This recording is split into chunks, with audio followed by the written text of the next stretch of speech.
যে ইসমে আজম দিয়ে দোয়া করলে আল্লাহ দোয়া কবুল করে, আল্লাহর কাছে কিছু চাইলে আল্লাহ দেয়। এক সাহাবী দোয়া করতেছে, ইয়া হাইয়ু ইয়া কাইয়ুম। বিশ্বনবী বলে, এই সাহাবী তো ইসমে আজম দিয়ে দোয়া করতেছে। তাহলে দোয়ার সময় বলবেন ইয়া হাইয়ু ইয়া কাইয়ুম। পারবেন? বলেন ইয়া হাইয়ু ইয়া কাইয়ুম। আল্লাহর এই দুটো নাম ধরে ধরে আল্লাহরে ডাকবেন, তাইলে ওই দোয়া কবুল। পারা যাবে? বিশ্বনবী দোয়াতে বলতেন, ইয়া হাইয়ু ইয়া কাইয়ুম বিরহমাতিকা আস্তাগীথ আসলিহ লি শা'নি কুল্লাহু ওয়া লা তাকিলনি ইলা নাফসি তারফাতা আইন।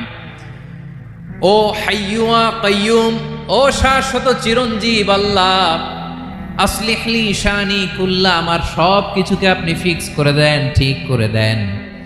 এক পলকের জন্য, এক চোখের পলকের জন্য আমার কোনো কাজ আপনি আমার উপর ছেড়ে দিয়েন না। সব কাজ আমি আপনার